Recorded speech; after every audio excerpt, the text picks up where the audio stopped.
Hey guys, it's Kevin, and this is going to be another classic movie for you guys. And again, if you guys saw my last video, I am going to be reviewing the rest of the Back to the Future series. So this is for the 1990 Western romantic science fiction classic Back to the Future Part 3. Now, Back to the Future Part 3, when this movie first came out, I mean, not when it first came out, but when I first heard of it, when I had this collection, I didn't want to watch the third one, and it's understandable why. For whatever reason, I didn't want to watch it, and for years, I didn't watch it. I told myself, no, I'm not watching this. And I'll tell you guys why. It is extremely different than the first movie, from the first two movies. Extremely different. It is not the same tone. It is mostly, the same tone and things like that. It does have, I think, maybe just a few problems. A few. But for the most part, I still do love this movie. I think it is a great movie. I think the ending is great. It does have some slight problems here and there. Yeah, so let me just get into the plot of Back to the Future Part 3, which, as you know, at the end of Back to the Future Part 2, Doc basically ended up in 1885, of course. So Marty in 1955 has to basically, he finds out that Doc's been trapped in 1885. He basically has to find the letter, uses Doc's letter to locate and repair the DeLorean.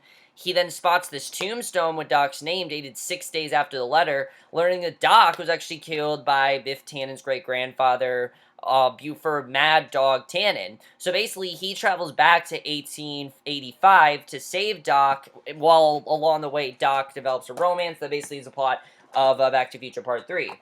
So, yeah, Back to the Future Part 3 is definitely a very different movie, and for me, it is my least favorite in the series, definitely. If I had to pick a least favorite, it would be Back to the Future Part 3. It's the one I've seen the least, it's the one I probably will ever see the least, and sometimes I don't like it. I just don't like it as much as the first two, and that's understandable why. The first two are some of my favorite movies of all time. I still think Back to the Future Part 3, I still think this is a really good sequel, but it does have some problems, and let me get into some of those problems. Now, if you guys don't know, this movie was shot right after the second movie, so they knew there was going to be a third one. They knew they wanted to finish the series, and I like that they made this a trilogy and stopped the third one because they knew that they were getting stale and there really weren't any other ideas they could do.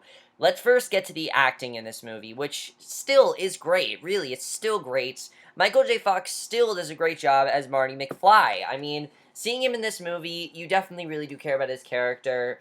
But the thing I don't like as much about this movie is that there's not really as much there's stuff for Marty to do, definitely.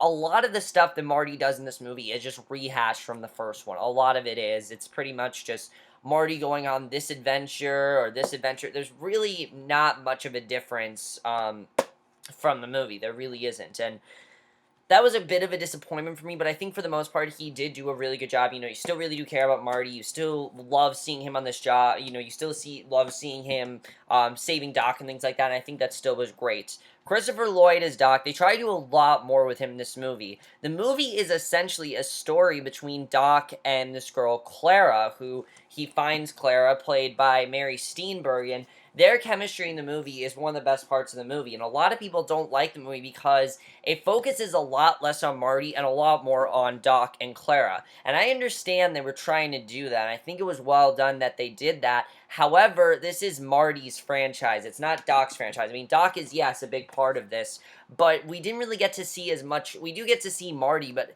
they focus a lot more on Doc and Clara, and I think they have very good chemistry, and I do really enjoy their love story. It's not that. I just wish we would have maybe had a little bit more for Marty to do other than what Marty's been doing, pretty much for all of the movie, Pretty much everything that Marty does in this movie is some of the stuff he did in the first movie, pretty much it is. I mean, he challenges, Mad Dog to a fight. They get into a fight and everything. He meets his ancestors. It's pretty much the same thing as the first movie. And while I don't have a problem with it, I'm just saying I feel like they should have done more than just rehash stuff than from the first movie. They try to make it different, but it really is not as that different. Thomas F. Wilson is still great as Mad Dog. He's very intimidating. I didn't really feel he was as intimidating as Biff. I think Biff is still a lot more intimidating, but I still think Mad Dog was a good villain, and I liked him for the most part. Leah Thompson as well is great in this movie as Maggie McFly, and as Lorraine, she's still great in the movie. I still think she did a really good job. Even though she doesn't really have as much to do in this movie, Elizabeth Shue as Jennifer, still great. There's a great scene with her toward the end of the movie that I absolutely love. By the way, guys, by far the best part of this movie, the ending. I will talk about it. Jeffrey Wiseman as George is great as well. Everyone is still really good in this movie for the most part. I really don't have a problem with anyone. The directing by Robert Zemeckis, here's where we get into some problems. I felt the directing was a little bit clunky here. I felt like Robert Zemeckis, like, he wanted to make a really good ending, but he didn't really know what he wanted to focus on. If he wanted to focus on Marty saving Doc, or if he wanted to focus on this love story between Clara and Doc, which is the majority of the movie is them in this love story, and it's not boring by any means. I just feel like the directing could have been a little bit better, honestly. It doesn't have the same charm that the first two movies had. The first two movies, you had a lot more of just this fun time travel, and they went a lot more places. This one, they stay in 1885. And it's not that it's boring, but I just felt like he could have directed it a little bit better. You know, the movie goes on for quite a while, and the screenplay is a complaint for me, definitely. While I think the screenplay is really good to this movie, I think the dialogue is still very sharp. It's not the same as the first two movies. The first two movies, you know, had a lot of charm and a lot of fun to them. And this movie is a lot more serious. It is. It's a lot more serious. There's a lot more going on in this movie, and I really think that was a problem here with the screenplay. The way they ended it was perfect. I will definitely talk about the ending. And there were some things with Doc and Claire that I really do like. There's this great conversation they have where they're talking about the stars and they start to get to know each other. It's a great scene. I love the scene between them. However, when you think of what made these movies great, Doc's and Clara's storyline is not what makes Back to the Future great. What makes Back to the Future great is seeing Marty and Doc go on these time travel ventures and these awesome situations they get into. There's not a lot of that in this movie. Because of that, the cinematography, though, however, is by far the best the series has had, honestly. The effects still look great today. There is an awesome... The third half of this movie is by far the best part of this movie. First two halves, kind of slow, but the third half is awesome. I think it really does pay off, and they did a great job with the cinematography because of that. The score is still great. You still have the awesome Back to the Future score. They didn't change it, which I do love, and I thought that was great as well. The movie itself, though, is a bit too long. The movie is 2 hours long, and that is way longer than this movie had to be. The second movie was a lot shorter, and then this movie was the longest one. And it's not that that's a problem. It's just that the movie, I thought, was way too long in that regard. Excuse me. Way too long in that regard. It could have been a lot shorter. Maybe cut it down a little bit.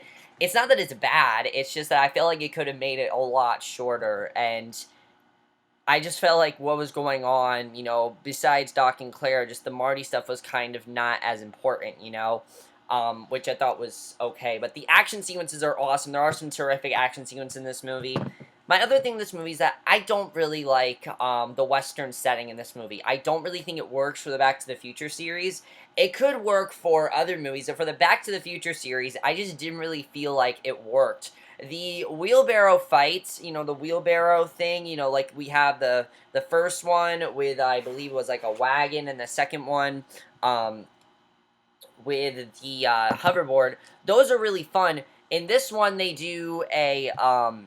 in this one, they get into I believe it's like a wheelbarrow or something. It's just not as exciting as the first movies, because it's like been there, done that. The second movie, they made it really cool because it was technology we hadn't seen before, and in this, it's kind of like a step down. The second one, they really made it, you know, better and bigger and better than the first movie, but here, I just thought like it was maybe a step down from the franchise, and that's not a problem. It's just I felt like they could have handled it a lot better. However, now I want to talk about the best part of this movie by far is the ending. If you guys haven't seen Back to the Future Part 3, I recommend it. It's very different than the third and the first two movies. If you don't like it, I can understand why, but the ending, you have to admit, is perfect, honestly. The way they end this movie, I couldn't have asked for it better. A lot of people want a Back to the Future Part 4. I don't, because they ended it perfectly in this movie. Really, they did.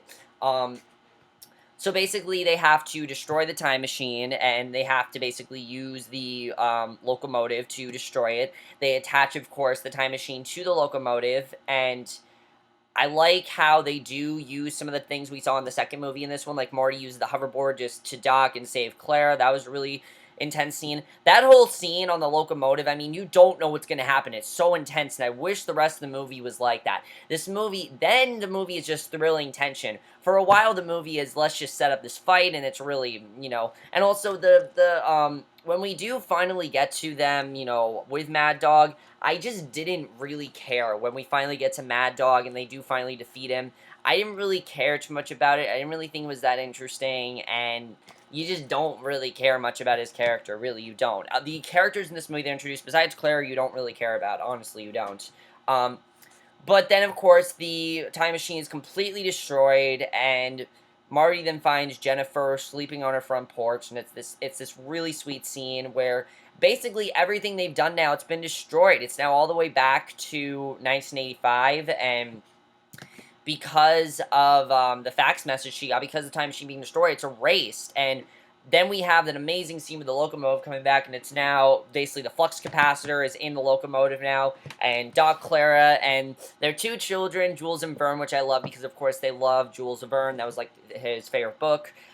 They basically are now going with them. They have kids now, and basically Doc tells them that their journey's over. They don't need to continue going on this journey because the future is what they make it. I think that's a great way to end the movie, and the way they end that, I just thought was great. It was the best way to end the series, and I really couldn't have asked for a better ending. Honestly, I couldn't have. The way the series ended, I thought was great. It was the best way to end it, and I couldn't really have asked for a more satisfying conclusion. While the movie itself wasn't as good as it could have been, I do feel the ending is as satisfying as it could have been. I really couldn't have thought of a better ending. And I like that they did end it here because, honestly, they could not have made a fourth one. If they would have made a fourth one, that would have been really pushing it. It wouldn't have been good because this movie just wasn't as good as it could have been. However, I'm still giving Back to Future Part 3 a B+. It would get a B had it not been for that amazing ending. It still does have the great, funny dialogue that the movie has. It's not as funny as the other ones. It's more of a love story between Doc and Clara. The whole Western part doesn't work, but for the most part, this movie is still very enjoyable, and if you want to see a good conclusion in the series, this is probably the best conclusion they could have gotten. But that's it for my review Back to the Future Part 3. Hope you guys enjoyed it. Let me know what you guys saw this movie. You have seen it, and I will see you guys in my next video, which will be for another classic movie review, and I will see you guys for that. Okay, bye.